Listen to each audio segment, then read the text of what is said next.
25 सितंबर अशोक गहलोत का सबसे ज़्यादा अशुभ दिन है क्या? पता नहीं। 25 सितंबर एक ऐसा कलंक है जो अशोक गहलोत का पीछा छोड़ता नहीं। बीती ताही बिसार दे, तब भी आज जो कुछ हुआ है 25 सितंबर को अशोक गहलोत के गाल पर करारा तमाचा है। सिर्फ इतना भर नहीं हुआ है कि स्पेशल ऑपरेशन ग्रुप, जिसका नाम 5 साल तक अशोक गहलोत ने गजेंद्र सिंह शेखावत सचिन पायलट ऑपरेशन ग्रुप बना रखा था, वहां से संजीवनी मामले में केंद्रीय मंत्री गजेंद्र सिंह शेखावत को संजीवनी मिली है।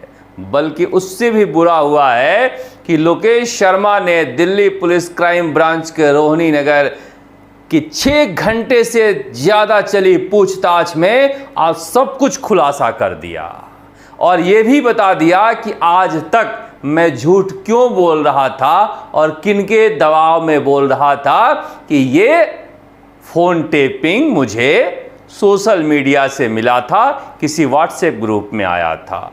आज साफ साफ सच बता दिया लोकेश शर्मा ने कि ये फोन रिकॉर्डिंग का टेप, जिसे आप कह सकते हैं पेन ड्राइव भी, वो पेन ड्राइव मुझे तत्कालीन मुख्यमंत्री अशोक गहलोत ने दिया था और देने के बाद ये बोला था कि इसको मीडिया में इस तरह से फैला दो कि पता नहीं चले कि कहां से आया है। अब यही बात लोकेश शर्मा कर नहीं पाए और सब कुछ गड़बड़ हो गया। अब दिल्ली पुलिस की दिलचस्पी इस बात में थी कि ये फोन किसने रिकॉर्ड किया और लोकेश शर्मा ने डिस्ट्रीब्यूट किया था, इसलिए लोकेश शर्मा पर जिम्मेदारी थी। मगर लोकेश शर्मा ने कहा कि मैं झूठ अशोक गहलोत के दबाव में बोल रहा था, आज मैं सच बोलने आया हूं। इसलिए नए सिरे से 7 पन्ने का जवाब लिखकर ले गए थे वो, और उस 7 पन्ने के बारे में अब नए सिरे से पूरी पूछताछ हुई है, क्योंकि अब तक सब कुछ झूठ ही झूठ था। अब जो सच बोला गया है उस सच में उन्होंने कहा है कि टेलीफोन टेपिंग की जानकारी डीजीपी, तत्कालीन मुख्य सचिव, गृह सचिव और तत्कालीन मुख्य सचिव अशोक गहलोत के पास थी और लगातार मुख्यमंत्री निवास पर रिकॉर्डिंग में क्या क्या आया है इससे लेकर बैठक होती थी और उसी को पेन ड्राइव में लेकर कम से कम 7 से 8 लोगों का नाम उन्होंने लिखकर बताया है। कई वैसे लोग भी हैं जो अभी अशोक गहलोत को अपने कब्जे में ले रखे हैं, साजिश में उनका भी नाम शामिल है। मगर अब लोकेश शर्मा ने ये तो कह दिया कि अशोक गहलोत ने लाकर दिया मुझे, मगर ये अशोक गहलोत ने लीगल तरीके से टेप कराया था या इलीगल तरीके से टेप कराया था, और अशोक गहलोत को ये पेन ड्राइव कहाँ से मिली थी, इसके लिए अशोक गहलोत से पूछताछ करनी चाहिए, क्योंकि वही मुझसे दिए थे। और अब दिल्ली पुलिस की क्राइम ब्रांच अशोक गहलोत को नोटिस भेजने वाली है पूछताछ के लिए, बुलाने के लिए कि ये पेन ड्राइव आपको कहाँ से मिला था। अगर वो लीगल तरीके से भी टेप कराए थे तो उसे जनता के बीच डिस्ट्रीब्यूट करना एक अपराध है और उस अपराध में अशोक गहलोत जेल भी जा सकते हैं। मगर कहानी इतनी भर नहीं है। कहानी यह है कि ये टेलीफोन टेपिंग का काम उस सरकार में बहुत पहले से हो रहा था और उसी वजह से उस समय के तत्कालीन गृह सचिव रोहित कुमार सिंह छोड़कर चले गए थे राजस्थान, दिल्ली, क्योंकि उन्होंने मना कर दिया था कि इतने बड़े पैमाने पर मैं टेलीफोन टेप नहीं कराऊंगा। हालांकि यही बात मैंने कह दी थी तो मेरे ऊपर मुकदमा दर्ज कर लिया था, मगर साजिश कितनी भी गहरी हो कोई ना कोई सुराख छोड़ जाती है और ये सुराख छोड़ गई है।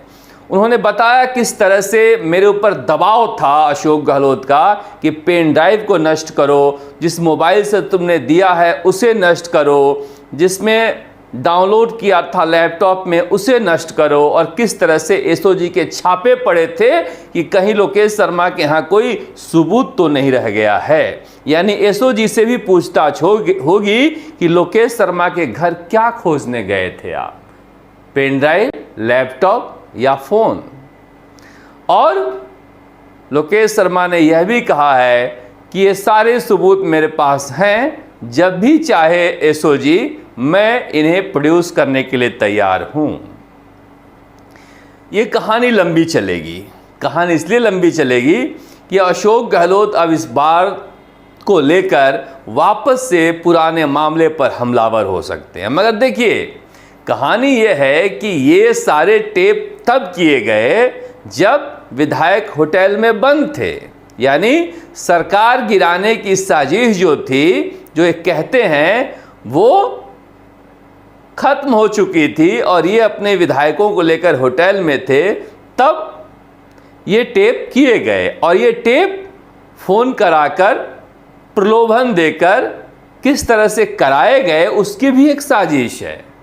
अगर साजिश की जाती तो टेलीफोन जो टेप हो रहे थे वो उससे पहले मिलते, मगर ये हुआ नहीं। इसलिए ये साजिश और गहरी है, जिसमें कहा जा रहा है इसकी भूमिका पहले तैयार कर ली गई थी। मुख्यमंत्री बदलने की तैयारी को इन्होंने सरकार गिराने की साजिश दिया, और जब सरकार गिराने की बात हुई तो फिर बीजेपी कैसे इस पिक्चर में आई, उसे ये पिक्चर में लाकर टेप रिकॉर्डिंग करके जनता में देना चाहते थे, जिसका ये भंडा फोड़ हुआ है। मगर 25 सितंबर को एक और झटका लगा है अशोक गहलोत को, क्योंकि एसओजी वाले जब भी जाते थे, अशोक राठौड़ जाते थे, तो पेपर लीक को लेकर कोई सवाल नहीं पूछते थे, क्योंकि सारे पेपर लीक की जांच अशोक राठौड़ के पास थी। चाहे सब इंस्पेक्टर की हो, एएन की हो, जेईएन की हो, लाइब्रेरियन की हो, रीट की हो, आरएस की हो, वो पूछते थे कि गजेंद्र सिंह शेखावत वाला मामला क्या हुआ, सचिन पायलट वाला मामला क्या हुआ। और पूरे 5 साल अशोक राठौड़ ने अशोक गहलोत को मूर्ख बनाया। मैं अब ये कर रहा हूँ, वो कर रहा हूँ, ये कर रहा हूँ, वो कर रहा हूँ। कभी कुछ लोगों को बुलाते थे, फिर अचानक से फ़ोटो खिंचवाते थे सीएम हाउस में, संजीवनी के पीड़ित हैं, मगर कभी इंसाफ नहीं दिया। राजनीति करते रहे, और उस राजनीति की परिणति ये हुई कि आज हाई कोर्ट में एसओजी ने क्लीन चिट दे दी और गजेंद्र सिंह शेखावत ने सत्यमेव जयते कहा। तंज भी कसा कि बेटे के हार को पचा नहीं पाए और उसके लिए बदनाम करने के लिए न जाने कौन कौन सी साजिश रचते रहे। मगर गौर करने वाली बात है कि एसओजी ने कभी गजेंद्र सिंह शेखावत को मुजरिम माना ही नहीं था। बस अशोक गहलोत कहते थे, करते कुछ भी नहीं थे। एसओजी इनके पास थी, एसी भी इनके पास थी। ना तो सरकार गिराने की साजिश का भंडाफोड़ किया इन्होंने, और ना गजेंद्र सिंह शेखावत मामले में कोई जांच की। दरअसल चरित्र हनन इनका उद्देश्य था। मगर देखिए कैसे लौट कर आता है, कैसे लौट कर आता है। आपका किया हुआ जो बोगे यही पाना है। आज उन्हीं का ओएसडी रहा लोकेश शर्मा, उन्हीं पर यह आरोप लगा रहा है कि राजस्थान के सबसे बड़े साजिशकर्ता अशोक गहलोत थे। मगर 25 सितंबर की घटना सिर्फ अकेले नहीं है। मैं इसलिए नहीं कह रहा हूं कि अशोक गहलोत की ज़िंदगी में यह अशुभ घटना थी, बल्कि इसलिए कह रहा हूं कि ये अशोक गहलोत के राजनीतिक करियर को ढलान पर ला दिया। आज हरियाणा में सीनियर ऑब्जर्वर बने हैं। पता है अशोक गहलोत की पूरी टीम क्या कर रही है? जी जान से दिल्ली और हरियाणा में लगी हुई है कि किसी बड़ी रैली में अशोक गहलोत को इनवाइट किया जाए। वो राजस्थान के दूसरे नेताओं की तरह नुक्कड़ सभाएं नहीं करना चाहते हैं, और सीनियर ऑब्जर्वर की तरह उन्हें कोई बुला नहीं रहा है। कोशिश की जा रही है कि 28 से लेकर 3 के बीच उन्हें 1-2 सभाओं में या मल्लिकार्जुन खड़गे या राहुल गांधी के साथ किसी तरह मंच पर बुला लिया जाए। बताइए कहाँ थे, कहाँ चले गए? मैं क्यों कह रहा हूँ कहाँ थे, कहाँ चले गए? इसलिए कह रहा हूँ कि अगर 25 सितंबर को कांग्रेस के राजनीतिक जीवन में ये काला अध्याय ना जोड़े होते तो इनका भविष्य कितना उज्जवल होता। आज पूरे देश में अशोक गहलोत का डंका बजता, राष्ट्रीय अध्यक्ष होते। हैसियत इतनी कि राहुल गांधी पीछे पीछे चलते, राहुल गांधी के गार्जियन बन के घूमते, क्योंकि साजिश में कोई स्थानीय नहीं है। अगर सचिन पायलट मुख्यमंत्री बन भी जाते तो 3 महीने के अंदर रवाना कर देते, और अगर चुनाव हार जाते तो करियर ले डूबते। और मैं कभी कभी सोचता हूं कि सचिन पायलट के लिए अच्छा हुआ या बुरा हुआ पता नहीं, मगर ये राष्ट्रीय अध्यक्ष बन जाते तो सचिन पायलट के लिए बहुत बुरा होता, कांग्रेस के लिए अच्छा हो सकता था, और अशोक गहलोत के लिए तो बहुत ही अच्छा हो सकता था। मगर नफरत आपको जला देती है, नफरत आपको इंसान नहीं रहने देती, नफरत आपको खुद से छीन लेती है। उसी नफरत में अशोक गहलोत आज भी जल रहे हैं, आज भी ऐसे शागिर्द पाल कर रखते हैं जो बेवजह नेताओं को बदनाम करें या उन पर हमला बोलें। ये दृश्य था, ये दिखा रहा था मैं आपको कि जब ये वहाँ जब गए थे तब अब पूछताछ खत्म हो चुकी है और ये निकल चुके हैं वहाँ से। बुलाया गया है तो मैं पूछताछ में शामिल होने के लिए वहाँ पहुँच रहा हूँ, और जो भी मुझसे पूछा जाएगा। देखिए, आज तक स्थितियाँ थोड़ी अलग थी। मुझे जो निर्देश मुख्यमंत्री जी की तरफ से दिए जाते थे मैं उनकी पालना करता था। अब मैं वो सच्चाई सारी उनके सामने रखने का प्रयास करूँगा। जो घटना वास्तव में घटित हुई, कौन कौन लोग शामिल थे, कैसे वो ऑडियो क्लिप्स जो है मुझ तक पहुँची, क्या उसका सोर्स था, क्योंकि हर बार ज़्यादातर सवाल इसी से संबंधित रहते हैं। तो मैं प्रयास करूँगा कि जो सच है वो पूरा का पूरा दिल्ली पुलिस को बताऊँ, ताकि मेरी जो भूमिका है उसका पूरे तरीके से मुझे न्याय मिल सके कि मैंने मेरी तरफ से कोई गलती नहीं की, मैंने सिर्फ। अब सवाल उठता है कि क्या भूपेंद्र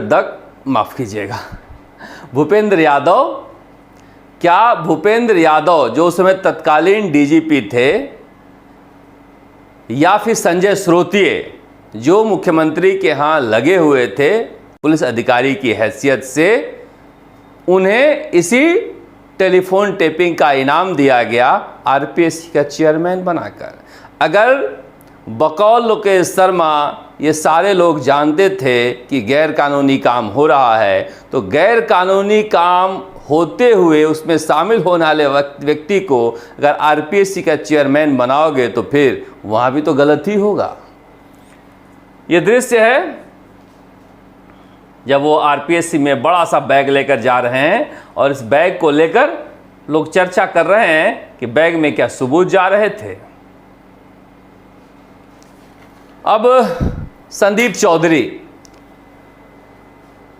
मैं ये बात क्यों कह रहा हूं कि अशोक गहलोत अभी भी इसी काम में लगे हुए हैं। इस काम में इसलिए कह रहा हूं कि अभी कुछ दिन पहले दिव्या मदेरणा जो अभी सचिव बनाई गई, और उन्होंने कुछ नहीं कहा, बस एक संपादक ने सवाल किया था कि क्या लगता है कि आपके दादाजी राजस्थान के मुख्यमंत्री बन सकते थे, तो उन्होंने कहा कि 25 सितंबर को जो एक लाइन का प्रस्ताव पास होना था वो नहीं हुआ।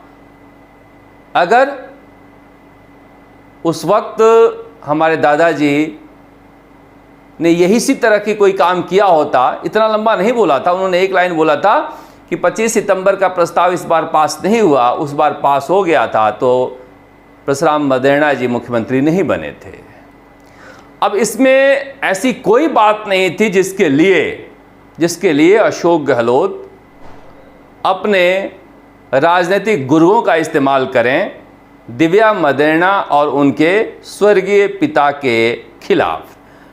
अब ये संदीप चौधरी हैं, अब किस इस्तेमाल के लिए हैं राजस्थान की राजनीति में पता नहीं, मगर उन्होंने लिख दिया दिव्या मदेरणा के इंटरव्यू के बाद, दिव्या मदेरणा जी आपको सबसे पहले दलित महिला भंवरी देवी जी के बच्चों व परिवार से समस्त दलित समाज से माफ़ी मांगनी चाहिए। अशोक गहलोत भंवरी देवी के घर नहीं गए थे, उसके किसी परिवार वाले से नहीं मिले थे। बताइए, गहलोत का शागिर्द इस तरह की बातें लिखता है कि माफ़ी मांगनी चाहिए, जबकि वो मुख्यमंत्री थे।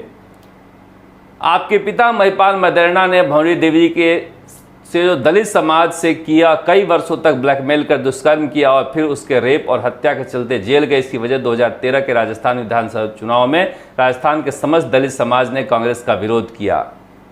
कहीं कोई मुद्दा नहीं था, एक कांग्रेस का नेता नहीं गया था भंवरी देवी का। मगर देखिए किस तरह से घुमाया जा रहा है कि दिव्या मदेरणा के इलाके में दलित उनसे नाराज हों, दलित कार्ड खेलकर।